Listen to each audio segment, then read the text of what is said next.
네, 지금부터 기내 수박 기자간담회를 시작하도록 하겠습니다. 말씀드렸듯이 수박과 관련된 질문해 주셔도 되고요. 간단하게 대통령님 말씀 들으면서 자연스럽게 질문으로 이어가도록 하겠습니다. 네, 우리 기자단 여러분, 솔직히 너무 힘들죠? 괜찮으세요? 한 2, 3일 더 갈까요?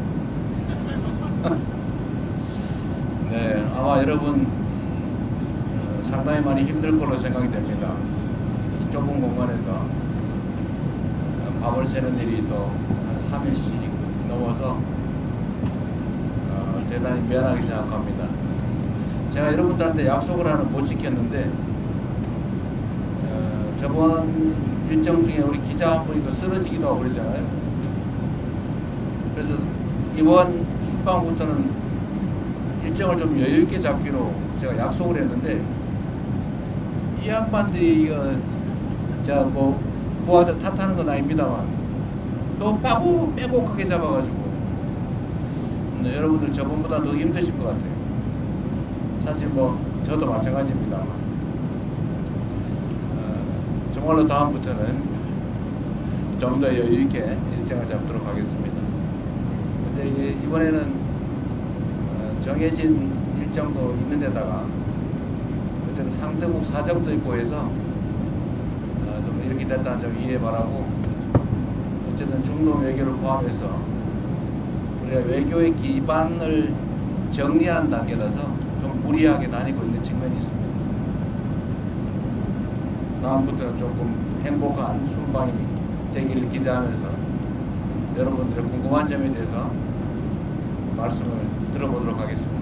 네, 손을 들고 질문 있으신 분들은 손을 들어주시기 바랍니다. 먼저 CBS 이준기 부장님부터 들어보겠습니다. 네, 대통령님 일주일 동안 성경 순방하시느라 고생 많으십니다. CBS 이준입니다. 전 이번 순방의 의미에 대해서 좀 더 듣고 싶은데요. 방금 간단하게 말씀해 주셨지만 이번 순방 크게 중동 3개국 그리고 집수인이 정상이 두 가지로 나눠서 볼 수 있을 것 같습니다. 이 중에서 중국 3개국 순방에 대해서 좀 질문을 드리고 싶은데요. UAE 같은 경우는 강훈식 비서실장이 특사 활동을 하면서 어느 정도 정치작업이 됐었지만 이집트와 튀르키예 같은 경우는 뭐 아이스 브레이킹이나 라포 형성의 좀 느낌이 다소 강했다 이렇게 보여준 측면이 있습니다. UAE와 이집트, 튀르키예 같은 경우는 전통적인 중동의 이제 강호 국가들인데 이번 순방을 이들 국가로 정하신 점이 이제 신정부가 중동 국가의 외교에 어떤 물꼬를 튼다 이렇게 좀 이해하면 되는지 이 부분에 설명해 주시면 감사하겠습니다.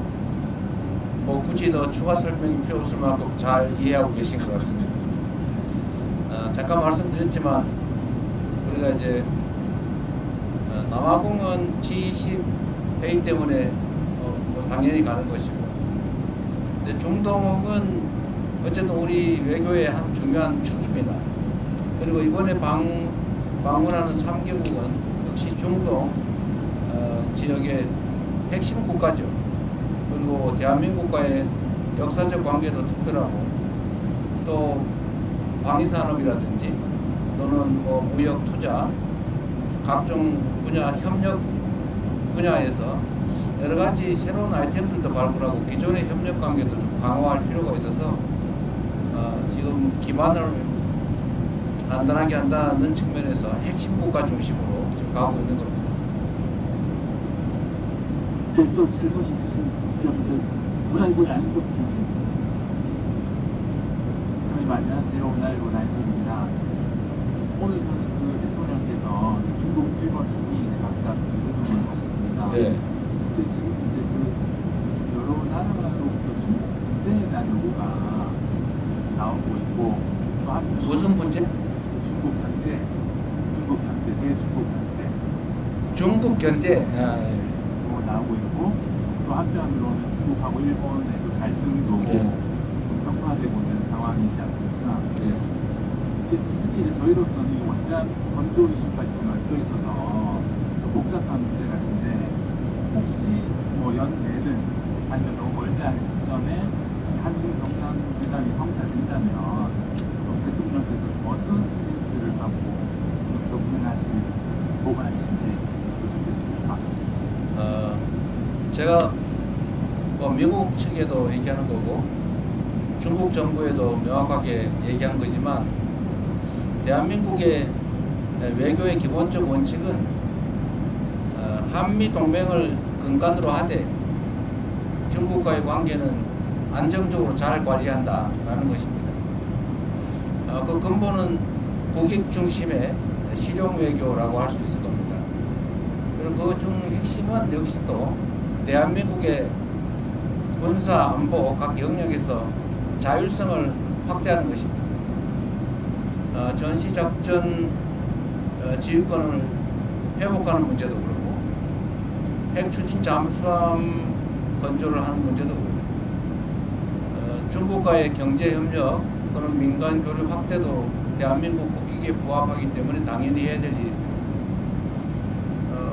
한미 간의 동맹에 기초한 그야말로 기존의 군사 동맹에서 예를 들면 앞으로는 경제 동맹, 첨단 기술 동맹으로까지 복합 동맹으로 발전시켜야 되는데 이 두 가지는 결코 양립 불가능한 것이 아니다라고 생각됩니다.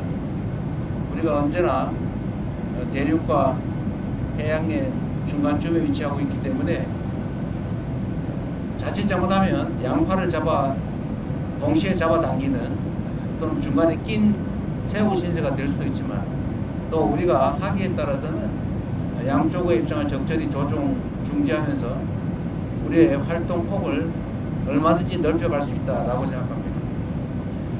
우리가 세계사적으로 보면 이 반도 국가들이 두 가지 길을 갑니다. 크게 융성하거나 아니면 갈갈이 찢겨지거나 우리 대한민국도 비슷한 위치에 있죠.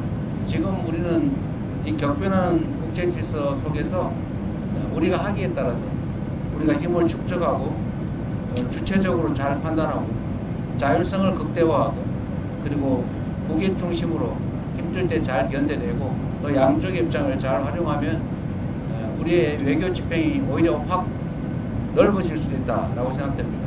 또 이번 새 정부는 그런 길을 향해서 계속 가고 있습니다. 중국의 견제 문제는 서방 국가들 입장에서는 그중에 특히 미국 입장에서는 중국을 적절하게 견제하고 싶어하죠.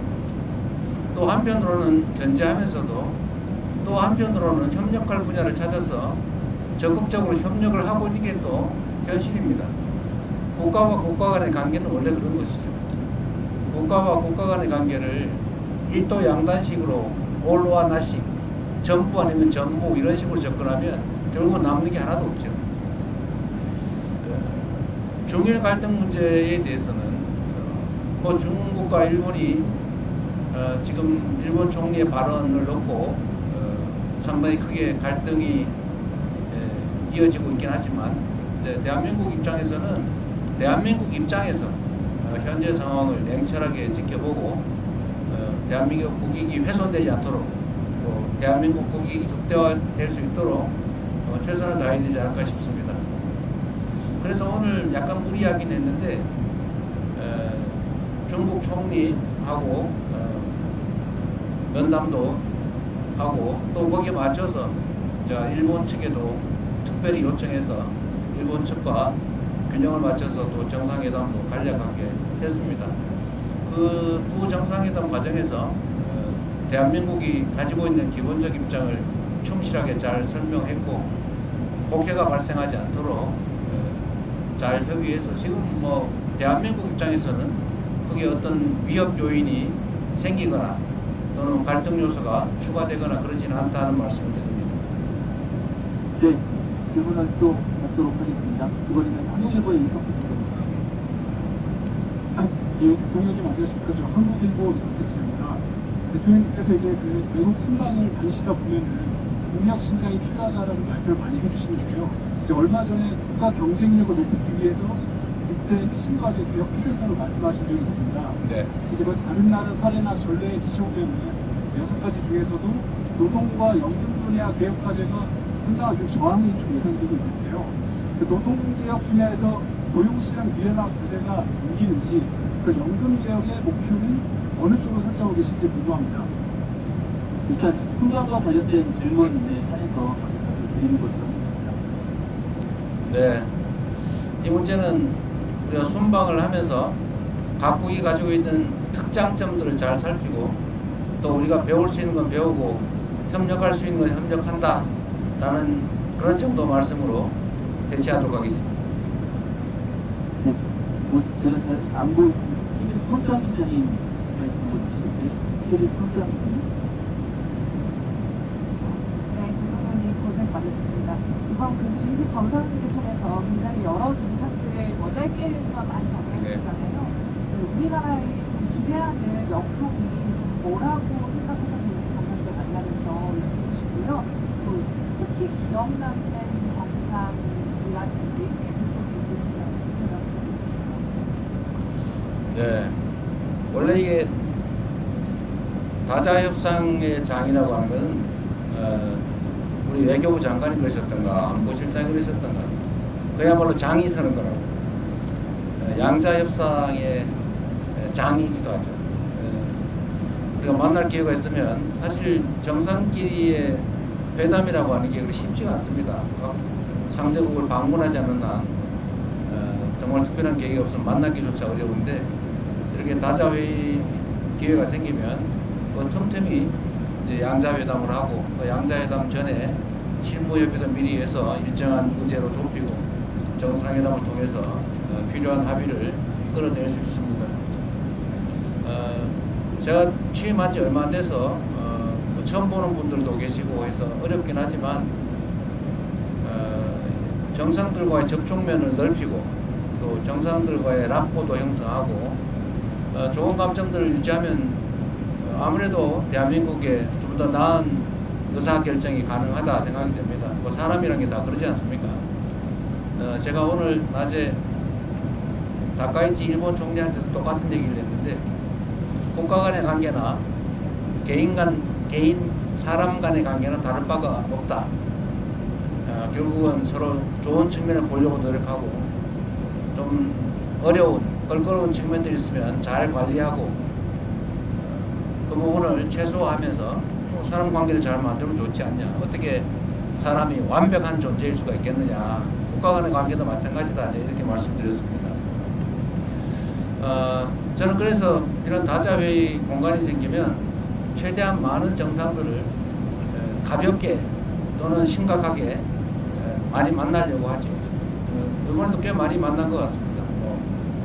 언론인 여러분들한테 공지하지 않은 얘기들도 많죠, 사실. 잠깐씩 한 5분씩, 10분씩 화장실 갔다 오면서도 얘기하고. 근데 모든 정상들이 사실은 똑같습니다. 각각의 국가를 대표하고 나오는 분들이라서 자기들도 정상들 간의 대화를 최대한 많이 하고 뭔가를 끌어내야 되기 때문에 다 적극적이에요. 뭐 나만 그래서 좀 이상한 사람이 아니고 모두가 다 열려 있습니다. 그래서 그 기회를 잘 활용하면 얼마든지 정상들 간에 짧지만 밀도 있는 대화가 가능하다. 제가 몇 차례 국제회의를 가면서 느낀 겁니다. 그리고 가능하면 인간적 공감을 얻어내기 위해서 많이 노력하죠. 제가 사실은 좀 장난기가 많아가지고 그러긴 한데 외국 정상들도 사실 똑같습니다. 그런 사람들이어서 그들의 인생이나 또는 삶의 역정이나 뭐 정치적 경험이나 이런 것들을 제가 발굴해가지고 얘기해주면 좋아하죠. 사람들 관계 그런 거 아닙니까? 상대에 관심 가지고 상대가 예를 들면 좋아할 일 만한 거 언급해주고 공감하고 또 아픈 거 위로해주고 하면 다 좋아합니다. 그게 뭐 아무리 큰 나라의 강한 지도자라 한들 다 똑같은 사람입니다. 조그마한 소국의 지도자도 똑같은 사람들입니다. 그래서 만나면 뭐 큰 무리 없이 대개는 관계 설정이 잘 되죠. 준비도 많이 합니다. 다 수십 명 밤새도록 이 사람이 이 에피소드가 이 사람 얘기인가 저 사람 얘기인가 헷갈릴 때가 있어요. 가끔 실수하기도 합니다. 근데 그 사람은 뭔 얘기하는지 모르죠. 자기 얘기 아니면. 하여튼 이번에도 보면 저는 뭐 룰라 대통령 또는 뭐 모디 총리 만나서 얘기하는 거 상당히 의미 있었고 서로 뭐 공감도도 많이 넓혔다고 생각합니다. 제가 빠른 시간 내에 인도, 브라질도 한번 가야 될 것 같아요. 짧은 시간 얘기했지만 서로 협력하고 시너지 낼 만한 사안들이 많이 있다는 생각이 들었습니다. 네, 또 질문 있으신 기자분들 앞으로 마이크를 바로 넘겼을 것 같은데요. 네, YJ 먼저. 근데 잘 들리세요? 잘 안 들리죠? 방법이 없죠 이거. 스피커가 있습니다. 뒤에도 스피커가 네. 있습니다. 대통령 고생 많으셨습니다. YTN의 강직원입니다. 아직 뒤늦게 한 곳이 강도는 남아 있는데 지금 모든 국가 그다음에 다자회견대에서 대통령께서 정상회 펼치기에 다 성과가 있다고 볼 수 있겠지만 그 중에서도 특히 기억에 남는 국가라든지 기억에 남는 성과가 있으면 아직 뒤늦게가 남아 있지만 네. 포함해서 말씀을 드리겠습니다. 아무래도 아랍에미리트 연합이 아마 가장 큰 구체적 성과가 있는 것 같습니다.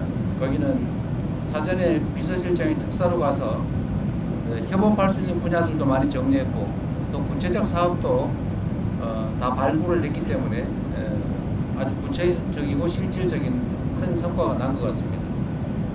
사실 이집트는 이집트 대통령께서도 그렇고 우리 실무진들도 크게 기대를 안 했던 것 같아요. 그런데 제가 RCC 대통령하고 예정에 넘게 거의 예정 시간 2배 가까이 대화를 했는데 마지막에 얘기를 들어보면 한국과 이집트 간의 그 협력에 대해서 매우 구체적인 좋은 제안들을 많이 해주셨어요. 처음에는 얘기하지 않았던 건데 마지막에 저하고 둘만 나왔을 때는 그 전에도 얘기하는 게 많이 있지만 카이로 공항을 확장할 계획인데 거기가 아마 한 4조 원 정도 들지 않겠냐 이렇게 얘기를 하고 그걸 한국 기업들이 좀 맡아서 확장하고 운영도 해주면 좋겠다 이런 얘기도 하시고 또 그 외에도 예를 들면 방위산업 분야 협력, 구체적 협력 얘기도 많이 해서 우리가 미리 좀 구체적으로 노력하고 사전 준비를 철저히 했더라면 또 오랫동안 교류 협력을 축적해 왔더라면 지금의 이집트와 한국 관계를 훨씬 넘어서는 더 밀도 있는 더 큰 협력이 가능했겠다라는 생각이 들었고 한편으로 아쉽다는 생각이 들면서 또 한편으로는 지금이라도 잘 됐다 이런 생각이 들었습니다. 이집트는 제가 가급적이면 이집트 대통령을 복빈으로 한국에 오시라고 초청을 드렸는데 오시겠다는 의사도 표명하셨고 오시기 전에 실무적인 협의를 좀 거쳐서 지금 그때 당시에 그냥 난삽하게 얘기했던 각종 협력 사안에 대해서 충분히 준비하도록 하겠습니다.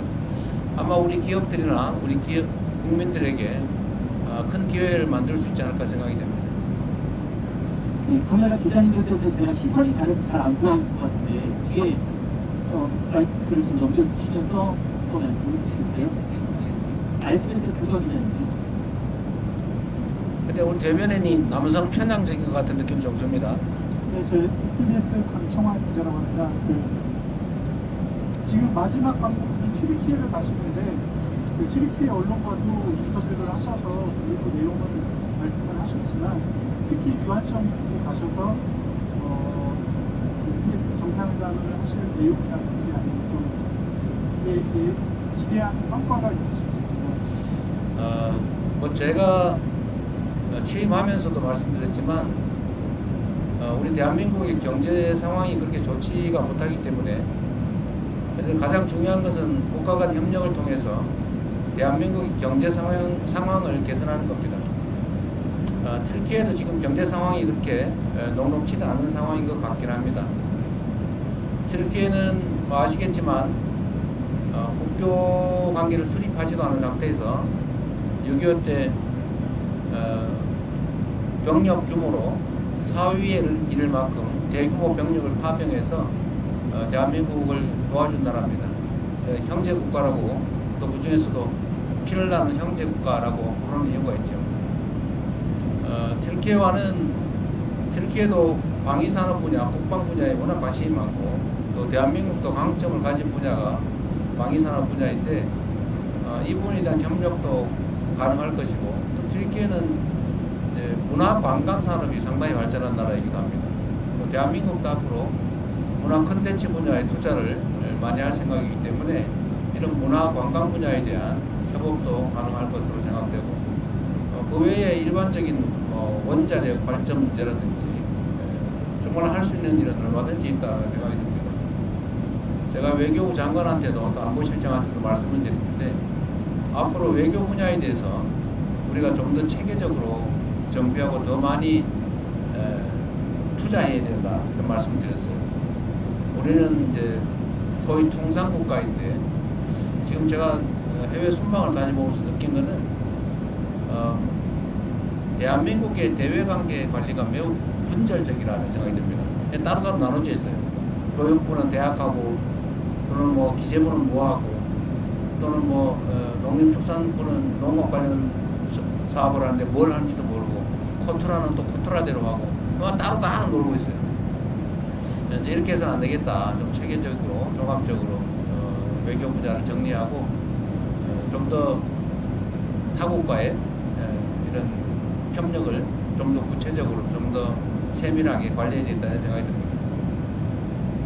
공정하게 하기 위해서 좌석을 반대편 쪽으로 변경하지 마이크 드리겠습니다. 제 질문 김현선입니다. G20에서 말씀하신 내용 보면 다자주의 얘기 많이 하시고 무역체제에 관련해서 예측 가능성 얘기하시면서 WTO 기능보건을 주장하셨는데 지금 트럼프 미국 행정부는 WTO 체제 정식을 선언을 했었잖아요. 그래서 그런 상황에서 WTO 기능 회복을 말씀하신 어떤 배경이나 이유 같은 게 있으시면 짚어주시면 좋을 것 같습니다. WTO 중심의 다자주의 체제 회복이라면 좀 심하고 완전히 깨진 건 아니니까요. 다자주의가 상당 정도 훼손되고 있는데 이 다자주의를 좀 훼손되지 않게 해야 된다는 점에 대해서는 우리 대한민국뿐만이 아니라 거의 특정 국가를 제외한 거의 대부분의 국가가 동의하는 바입니다. 그날 뭐 오늘 어제 이렇게 각 정상들 또 국제기구 대표들이 발표하는 거 발언하는 거 봐서도 알지만 어쨌든 자유무역 체계 다자 시스템을 튼튼하게 강화해야 된다, 훼손을 최소화해야 된다라는 점에 대해서는 모두 동의합니다. 이번에 아마 G20 논의 결과 성명을 전체 국가 이름으로 못하고 참여 국가 명의로 발표를 했는데 어쨌든 그것도 아마 상당히 내용에 어려움이 있었던 것 같아요. 뭐 국제관계라고 하는 게 그러지 않습니까? 뭐 누군가가 규율해줄 무슨 특별한 권력이 따로 있는 것도 아니고 뭐 질서라고 하는 게 각종 조약이나 규범으로 존재하긴 하지만 뭐 안 지키면 방법이 없는 그런 상황이라 선의에 기대할 수밖에 없긴 한데 그럼에도 불구하고 이제 국가 간 관계라고 하는 게 이제는 서로 떼어놓고 따로 살 수 없는 상황이기 때문에 국제 질서를 모두가 존중받는 모두가 함께 잘 사는 그런 다자주의 체제로 최대한 잘 만들어 가야 되겠죠. 제가 정상들하고 대화를 해보면 어쨌든 이런 부분에 대한 욕구들이 참 많습니다. 예를 든다면 EU 유럽 공동체하고 CPTPP 환태평양 경제 동반자 협정인가 그러죠. 이걸 결합을 하자 이런 얘기도 많고 또 특정 국가는 몇 개 국가를 좀 이해관계가 유사한 국가끼리 좀 같이 묶어보자 이런 얘기들도 많이 합니다. 그게 이제 WTO 체제가 좀 위협을 받다 보니까 또 다른 형태의 구조를 만들려고 하는 건데 어쨌든 그런 노력들까지 다 합쳐지면 그래도 자유무역 질서라고 하는 게 결국은 모든 국가가 함께 살 수 있는 거의 유일한 길이기 때문에 결국 그 길로 갈 수밖에 없을 것이라고 생각합니다. 말이라도 계속 해야죠. 네, 또 질문 있으시면 이성훈 기자님 마이크 드리겠습니다. 머리 쪽이 뒤에. 뒤에. 안녕하세요. 김성은 기자이고요.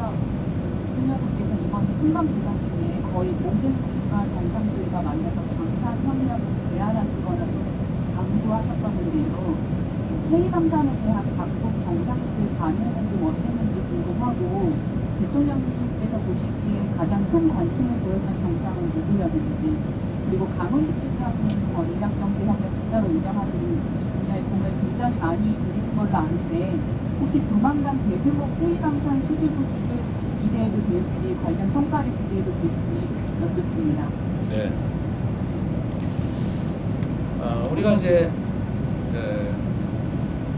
다른 나라보다 좀 뛰어난 분야가 많이 있긴 한데 사실은 방위산업 분야는 정말 괄목할 만큼 다른 나라에 비해서 상대적 우위를 가지고 있습니다.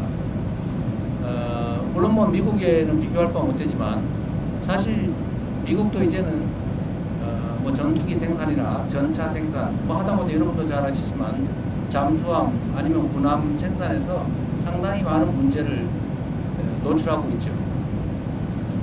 제가 외국 정상들한테 방산 얘기도 많이 하지만 외국 정상들도 방산 얘기를 많이 합니다. 매우 놀라워요. 이게 지금 최근에 이렇게 드러나는 실력이 이제 구체적으로 드러나는 성과가 나다 보니까 그런 것 같기도 한데 여러분 아시겠지만 저는 대한민국이 북한의 GDP의 1.45배에 이르는 엄청난 규모의 국방비를 현재 지출하고 있고 전 세계 군사력 5위로 평가받는 나라인데 이게 전시 작전권도 없고 또 일각에서는 마치 외부의 지원이 없으면 자체 방위도 못하는 것처럼 이렇게 오해를 하거나 아니면 곡해를 유발하고 있는데 이런 저는 상황을 저는 빨리 개선해야 된다고 봐요. 그리고 저는 방위 산업에 대한 지원 또 방위 관련 R&D 투자 이런 부분은 경제적으로도 유익할 뿐만 아니라 우리 자체 방위력 강화에도 크게 도움되기 때문에 앞으로도 계속 집중 투자해야 되고 또 더군다나 우리가 방위비를 장기적으로 3.5%까지 GDP 대비 3.5%까지 늘린다고 하는 약속은 아니고 방침을 우리가 밝혔기 때문에 그 방침에 따라 계속 우리가 국방비를 증액을 해 나가야 됩니다. 그래서 방위 산업을 육성하고 또 방위 산업을 통해서 다른 산업을 또 발전시키고 방위 산업을 통해서 수출을 확대하고 또 방위 산업을 통해서 각국이 지금 매우 군사적 위협을 느끼고 있기 때문에 그 위협을 느끼는 정도가 점점 더 강화되고 있기 때문에 각국의 관심도 높아지고 있어서 국가 간 관계를 발전시키는 데도 매우 도움이 된다고 생각됩니다. 그리고 우리만 그러는 게 아니고 말씀드린 것처럼 다른 나라도 이 방위산업 특히 우리의 무기를 구매하는 게 아니고 공동 개발, 공동 생산, 공동 판매, 시장 개척에 관심들이 많아요. 우리가 예를 들면 폴란드의 그 전차, 이 전차 수출하고 그 일본도 현지 생산을 하고 있지 않습니까? 폴란드도 매우 만족하고 있는데 사실은 KF-21을 포함한 전투기나 특히 인도 같은 경우는 조선산업협업을 구체적으로 요청을 했는데 어쨌든 거기는 뭐 군수 분야도 들어있을 걸로 추측은 돼요. 그래서 이거는 여러 다방면으로 우리에게 절대적으로 필요한 부분이기 때문에 저도 많이 강조하고 또 실제 수출 성과도 내야 되고 아마 실제 결과도 조만간 나오게 될 겁니다. 상당히 전망이 좋은 또 해야 될 분야라는 생각이 듭니다. 네, 다음 질문으로 넘어가겠습니다. 뉴스의 김수현 네.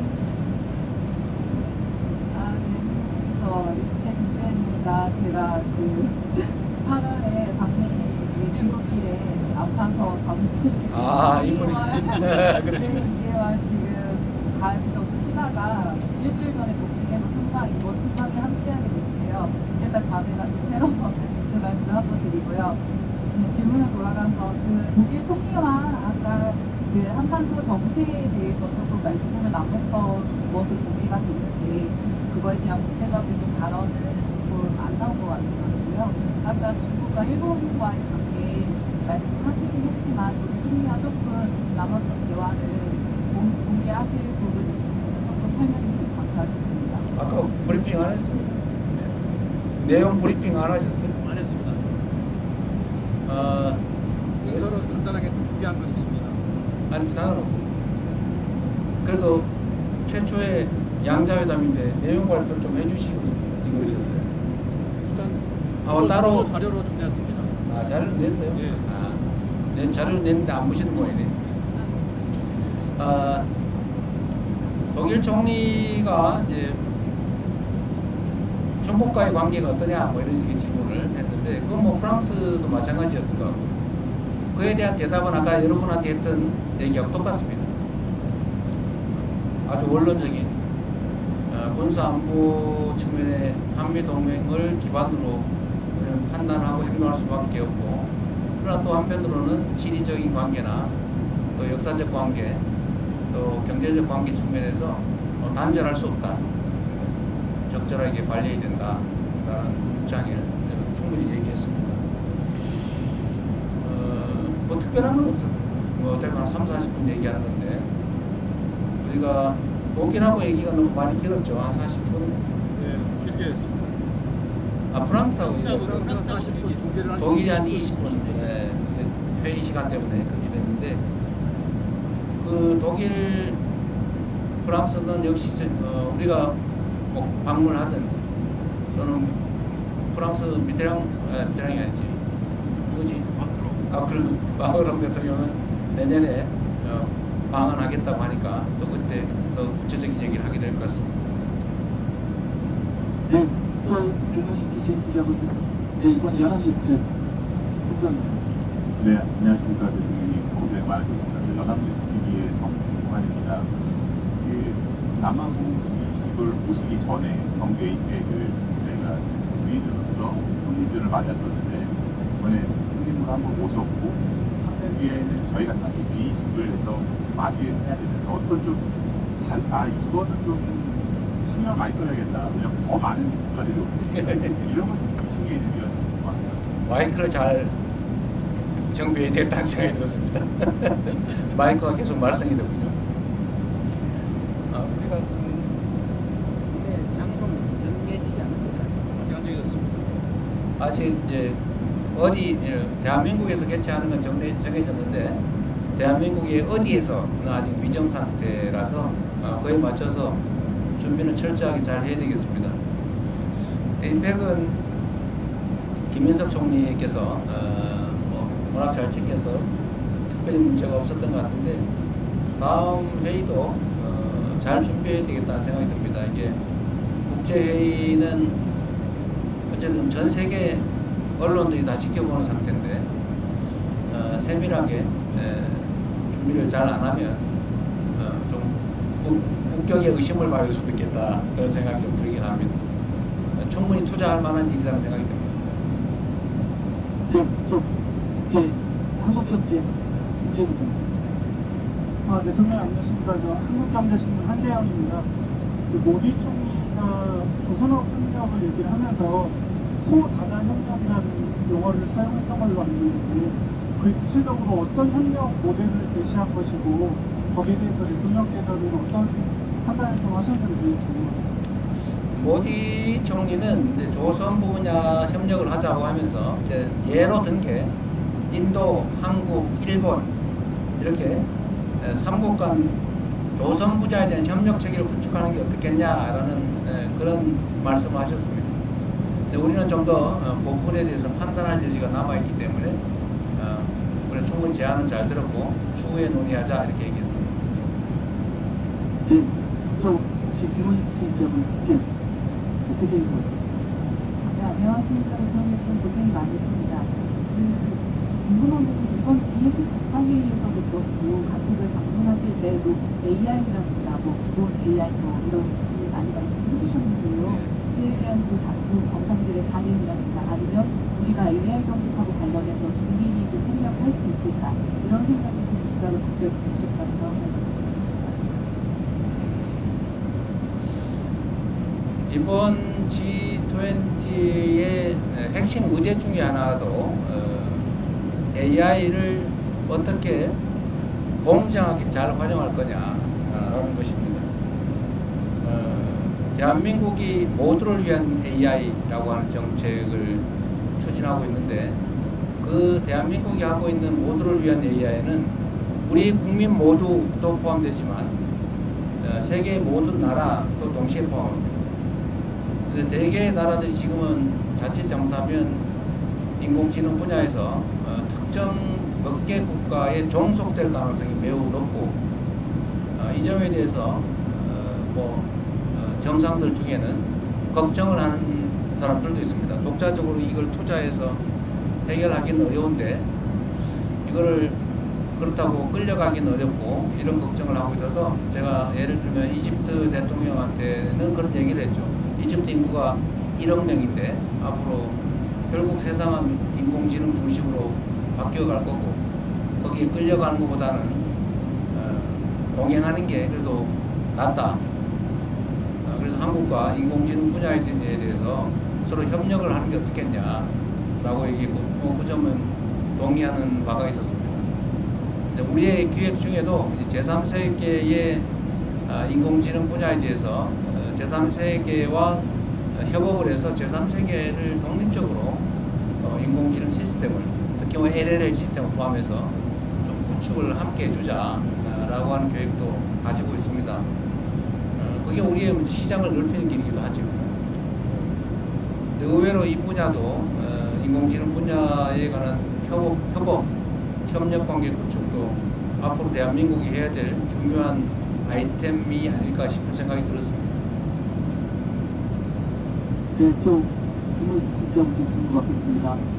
서울경제 송정훈 네, 대통령님 서울경제 송정훈 기자입니다. 지금 12일 만에 G7에 가셨을 때가 엊그제 같습니다. 그때는 이제 민주화 한국이 복귀했다, 국제사회에 복귀했다 이런 말씀을 많이 해주셨는데 그 사이에 어느새 한미, 한일 그리고 아세안의 AP까지 G20까지 다녀오셨습니다.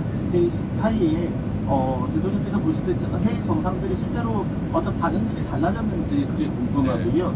그리고 아까 말씀 중에 그 2028년 G20 같은 경우에는 아직 도시가 정해지지 않았다라고 말씀하셨는데 항상 지론이 지방 도시를 생각을 하시니까 지방에서 할 수도 있다는 생각을 하시는지 궁금합니다. 네, 쉬운 말씀 먼저 드리면 2028년에 할 일이고 아마 내년 정도에는 어느 정도 윤곽을 잡아서 내후년부터는 준비를 해야 되겠죠. 근데 저는 기본적으로 가능하다면 지방에서 하는 게 좋겠다는 생각은 갖고 있는데 글쎄 그때 가서 상황이 어떨지는 잘 모르겠습니다. 이게 숙소 문제나 이런 게 상당히 큰 문제라서 인프라 구축도 간단한 문제가 아니어서 쉽게 단언하긴 좀 그렇고 또 했던 데서 또 하긴 좀 그렇고 여러 가지를 살펴야 되지 않을까 싶습니다. 제가 당선 직후에 캐나다에 갔을 때 그때는 사실은 저도 정신도 없고 저도 몇몇 정상들 얼굴 아는 사람들 내가 혼자 사진에서만 봤지 전혀 모르는 사람들인데 상당히 좀 어색하긴 했습니다. 근데 그때도 느낀 건데 대한민국의 위상이 우리 스스로 생각하는 것과는 다르구나 라는 걸 그때 제가 G7 회의 갔을 때 느꼈고 그 후에 아세안, APEC 또 이번 G20 이런 회의를 가면서 느낀 거는 대한민국에 대한 외국의 인식이 정말로 높아지고 있구나 이걸 정말로 느낍니다. 대체적으로 한국 문화에 대해서 상처를 합니다. 문화적 역량. 그리고 이 얘기는 잘 안 하는데 이제 말 속에 숨어 있는 것들이죠. 정치적 얘기니까 계엄 얘기나 계엄 극복에 대한 얘기는 잘 안 해요. 잘 안 하는데 사실은 그 얘기가 포함되어 있다고 느껴집니다. 놀랍다. 이런. 그래서 우리 국민들께서도 우리가 가진 국제적 위상, 대한민국 국민의 저력 이런 거에 대해서 정말 자부심 가져도 되겠다 그런 생각이 들고, 또 이 저력을 기반으로 우리가 국내에서만 우리끼리 아웅다웅 하는 걸 넘어서서 좀 세계로 나아가면 좋겠다는 생각이 들었습니다. 충분히 길을 열어갈 수 있겠다. 이제 기업들도 진출하지만 이제 문화 진출 또는 뭐 하다못해 한글 교육 수요가 너무 넘쳐가지고 대대적으로 한글 교육 과정을 좀 확대할 계획인데, 어쨌든 그런 것도 결국 대한민국 청년들이 결국 세계로 나아가서 대한민국 문화를 가르치고 한글을 가르치고 뭐 그렇게 해야 되지 않겠습니까? 그리고 어쨌든 대한민국의 이 문화 현상 정말 뭐라 그럴까요? 우리도 사실은 뭐 이렇게까지라는 생각이 들 정도인데, 뷰티든 아니면 푸드 식품이든 뭐 컨텐츠 다른 뭐 드라마, 영화, 뭐 노래 정말 여러 분야에서 수요가 넘치는 것 같아요. 그러니까 잠재력이 엄청나게 크다. 이 잠재력을 이제 우리 활용을 해야 되는데, 그 첫 번째는 이제 우리가 외교 관계로 좀 문을 열고, 또 그 안에서 세부적인 가능성은 일단 크게는 기업들이 뚫어가겠지만, 또 우리가 문화 전파를 통해서 좀 토대를 단단하게 하겠지만, 결국 그 안에서 개별적인 아이템도 만들고 할 수 있는 일이 참 많겠다는 생각이 들었어요. 제가 남아공에 한 분이 코코로라고 하는 일종의 식품 뭐 이런 걸 수입해서 파는 일을 하는데, 남아공이 수입 규제가 좀 심한 모양이에요. 아직 체제 정비가 안 돼가지고 됐다가 안 됐다가 뭐 될 것 같은 건 안 되고 안 될 것 같은 건 되고 막 그런데요. 하여튼 시스템이 좀 안정이 안 된 것 같다 이렇게 얘기하면서 그 분야에서도 할 게 참 많다고 그렇게 얘기하는 걸로 보면, 우리가 앞으로 정부 하기에 따라서 대한민국 국경 바깥에서 얼마든지 일자리든 또는 기업이든 수출이든 해나갈 수 있겠다 그런 생각이 들었습니다. 우리 안보실에서 잘해야 될 것 같아요. 외교부하고. 네, 슈퍼스는 박형원 기자님 제일 앞두고 있습니다. 이분이 그 유명한 박형광님.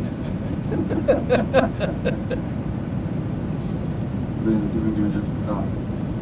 검설부가 뉴스공장의 박형광 기자라고 합니다. 자기가 생각으로 많이 피곤하실 텐데 고생이 많으십니다. 방위 산업이 단순 수출 증진뿐만 아니라 국가 간 관계에 도움이 된다라고 말씀하셔서 드리는 질문입니다. 방사 포함해서 우주, 원전 등 협력도 중요한 의제로 지금 가져가고 계시는데, 이걸 종합해봤을 때 사실상 군사 협력에 준하는 어떤 관계를 가져가려고 하는 구석을 만드는 거 아닐까라는 생각도 좀 듭니다. 그 정도까지는 아니더라도 미국, 중국 등 강대국에 의해서 좌지우지되는 변화 일변도의 국제 정세에 대응하기 위해서 방사협력으로 끈끈하게 묶인 좀 새로운 외교적 협력체를 구상하고 계신 거 아닌가라는 생각이 듭니다. 방사외교를 통한 직접적 수출 증진과 국가 간 관계 발전 중 어디에 좀 더 무게를 두고 계신지 좀 생각을 여쭤보고 싶습니다. 적절하게 지적하신 것처럼 이제 각국의 방위산업 수요가 우리가 예상하는 것 이상으로 빠르게 커지고 있습니다. 중동만 해도 다들 언제 예측을 넘어서서 갑작스런 급변 사태가 생길지 모르겠다고 불안해합니다. 최근에 몇 차례 국가들이 겪었죠. 이건 아닌데? 라고 하다가 좀 비상 상황을 겪는 일이 벌어지다 보니까 어쨌든 방위산업 또는 군사 안보 분야에 대한 수요가 상당히 많이 늘고 있습니다. 또 중동도 그렇지만 다른 나라들도 비슷하죠. 물론 이제 요구 수준이나 또는 강도는 좀 떨어질 수 있습니다. 아프리카 마찬가지고 남미도 좀 비슷해 가고 있지 않나요? 누구도 믿을 수 없는 상태가 좀 도래하고 있어서 이 부분은 결국은 계속 커질 수밖에 없다는 생각이 들고, 유럽은 여러분들 너무 잘 아실 거고, 국가 간 관계 강화의 또 한 축이 될 수도 있고, 이게 특히 협업을 하게 되면 공동 기술 개발, 공동 생산 이런 식으로 하게 되면 이게 군사 안보 협력을 안 할 수가 없어요. 그냥 라면 한 개 팔고 마는 거하고 다르죠. 이거는 국가 간 관계가 아주 깊이 안보 측면에서 연관 지을 수밖에 없기 때문에 국가 간 관계도 밀접하게 될 수밖에 없다. 말씀드렸지만 저는 언제나 그렇게 생각하죠. 위기가 오면 기회로 만들고 피할 수 없다면 그건 자연 현상의 일부로 운명처럼 받아들이고 최대한 활용하자. 우리도 결국은 국방 분야에 투자를 늘릴 수밖에 없는 상태인데 결국 그러면 외교 관계도 확대해 나가는 게 뭐 일반 무역 투자도 있겠지만 또 문화 교류도 있고 인적 교류도 있고 뭐 원자력이든 뭐 여러 가지 있겠지만 그중에 방위산업 분야도 아주 현실적으로 매우 유효한 수단이다 그런 생각이 듭니다. 네, 저희가 45분 정도 더 하라고 하세요.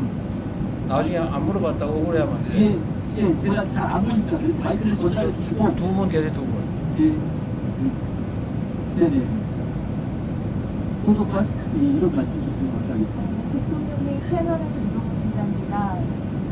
대통령님 그 이집트 대통령과 정상회담에서 한반도 평화 중재 역할 강조하셨고요. 독일 정상회담에서도 통일 노하우 알려달라 하셨는데요. 북한과 관계 개선을 위해서 한 단계 더 나아갈 것, 우리가 먼저 할 수 있는 거 계획하고 있으신지, 한미 연합 군사 훈련 축소 같은 것도 포함되는 건지 궁금합니다. 어쨌든 북한이 가장 예민해하는 것이 이제 한미 연합 군사 훈련인데 그 부분에 대해서 우리가 선제적으로 훈련 규모를 축소하거나 뭐 연기하거나 뭐 이런 것들을 검토하자는 주장도 일부에서 있습니다. 또 한편으로는 그게 만약에 남북 간의 평화 체제가 확고하게 구축이 되면 뭐 안 하는 게 바람직하겠죠. 그러나 이게 어떤 게 먼저냐라는 것은 그때 상황에 따라서 이게 지렛대가 될 수도 있고 결과가 될 수도 있죠. 지금은 당장 말하기는 어렵습니다. 그러나 길게 보면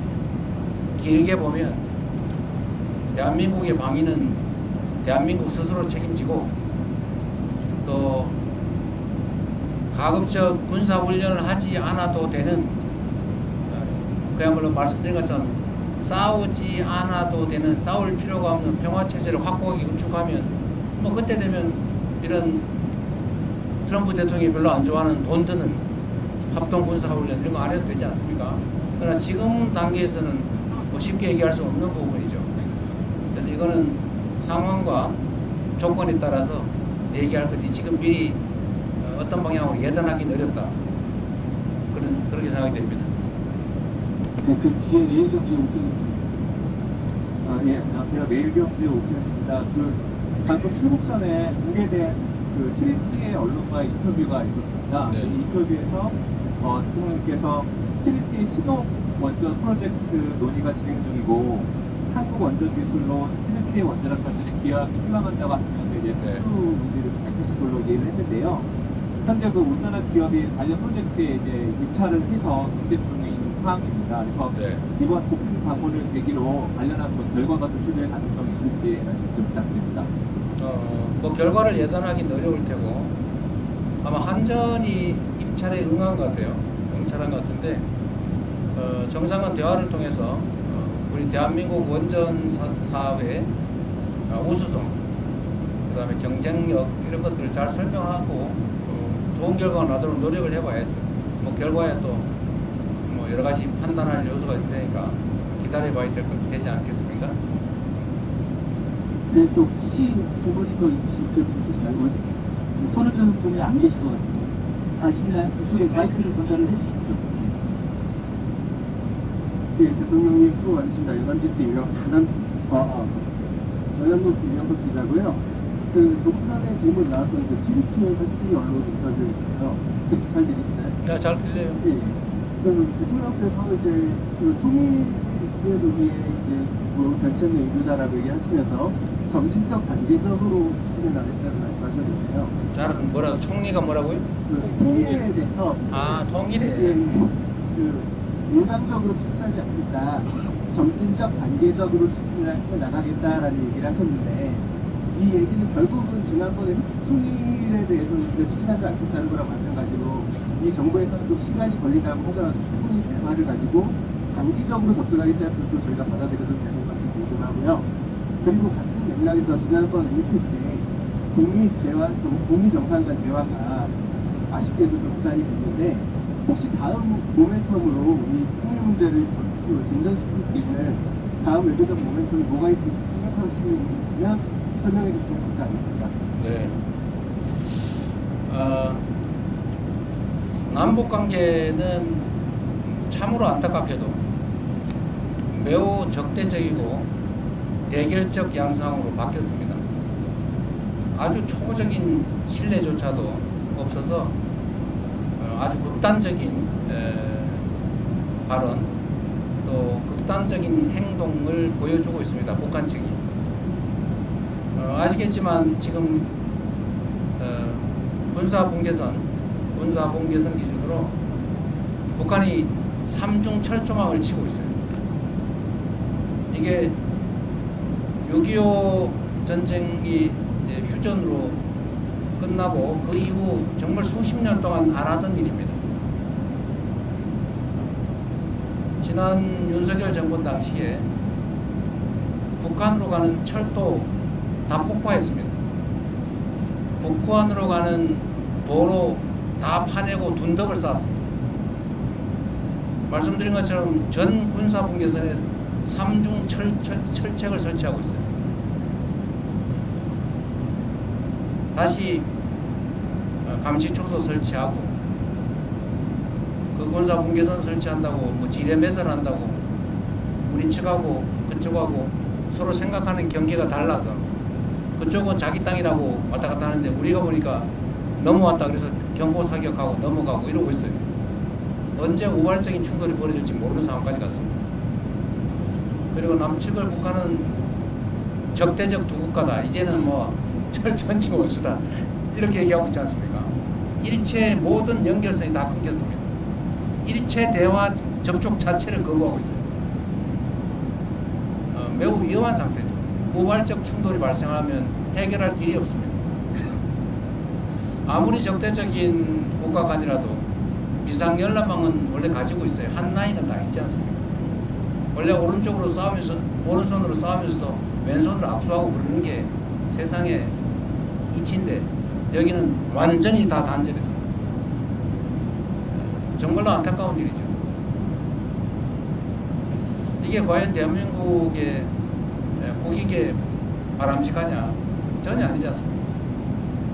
결국은 통일 문제, 안보 문제, 이 국익에 관한 문제를 정략의 대상으로 삼아서 다 망가뜨린 정말로 이해하기도 어렵고 용납하기 어려운 일들이 실제로 벌어진 겁니다.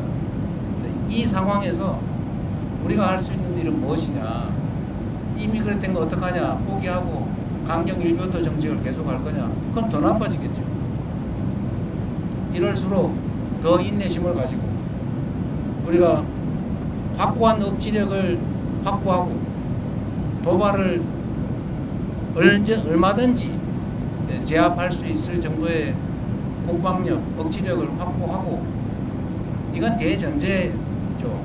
그렇게 한 다음에 그 기반 위에서 소통하고 대화하고 설득하고 길을 열어야죠. 그래서 아까 뭐 군사훈련 얘기도 나왔지만 제가 전에 발표한 대로 우리가 현재 상태에서 할 수 있는 조치는 하자. 그 대북 방송 그거 왜 합니까? 쓸데없이 서로 방송회가 서로 괴로우면서 그런 바보 짓이 어디 있어요? 우리한테 어떤 이익이 있습니까?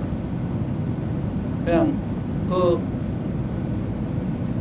저 북쪽에 가깝게 사는 주민들 뭐 밤에 잠을 못 자가지고 정신병원 쫓아다니게 왜 그렇게 만듭니까? 어떤 이익이 있어요? 정치적 이익은 있을지 몰라도.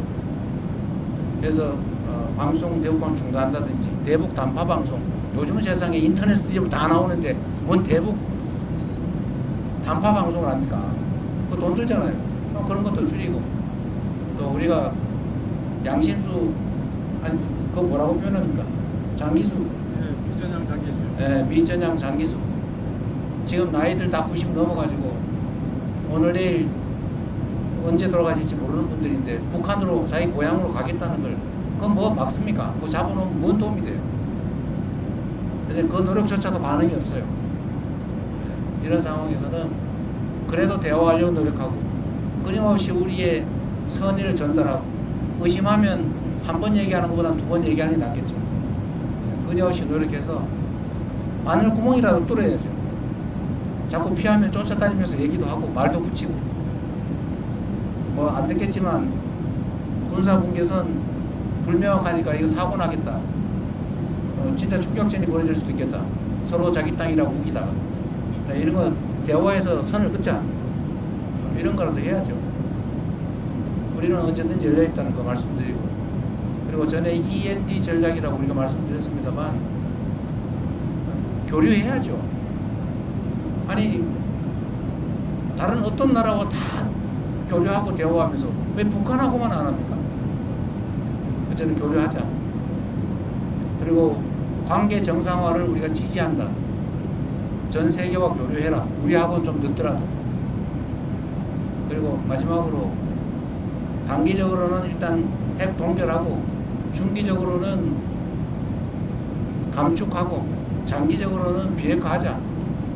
시간이 걸릴지라도 지금 상태로 방치하면 1년에 10개에서 20개씩 핵탄도 계속 만들고 있고 미사일 ICBM 기술 계속 개발해가 완성도를 높이고 있는데 지금이라도 중단하면 모두에게 이익 아니냐.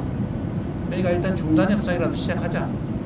그걸 우리가 못하면 미국하고 북한이라도 서로 하시라 라고 하는 게 우리의 기본적인 방침인 거죠. 물론 당연히 우리가 흡수통일 그런 얘기 왜 합니까? 뭐 흡수해서 뭐예요? 거기서 생겨나는 엄청난 충돌을 어떻게 할 겁니까? 엄청난 비용을 어떻게 감당할 거예요? 책임도 못 질 얘기를 정치인들이 쓸데없이 하느라고 괜히 갈등만 격화되지 않습니까? 우리 흡수통일할 생각 없다.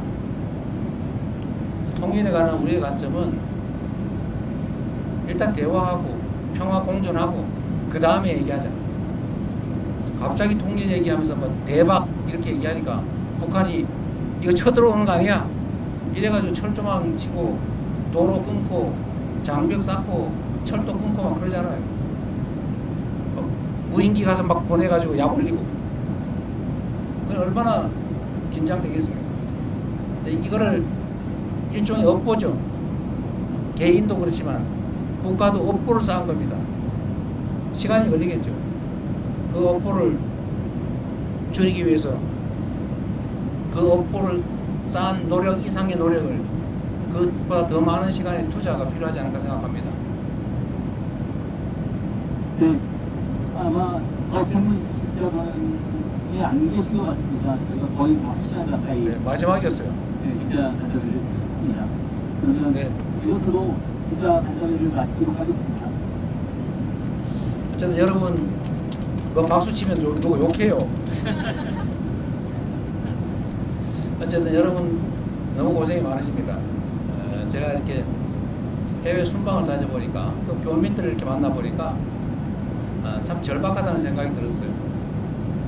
또 한편으로는 정치 또 국정이 하기에 따라서 참 많은 걸 할 수 있겠다 그런 자신감도 생깁니다.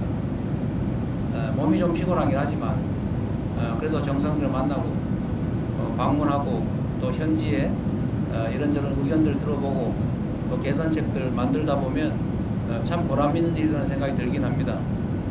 저는 그래도 좀 넓은 공간에서 좀 편하게 가는 편인데 이 좁은 공간에서 10몇 시간씩 비행기 타고 가는 거 얼마나 힘들겠어요. 그래서 앞으로는 저기 어디 갔습니까? 여기 일정 짜는 사람들 누구예요? 여기 의전팀이 짭니까? 이 양반이 공보 출신인데도 이게 기자 배려를 안 하고 네? 언론들 배려를 안 하고 이렇게 저도 죽을 지경입니다.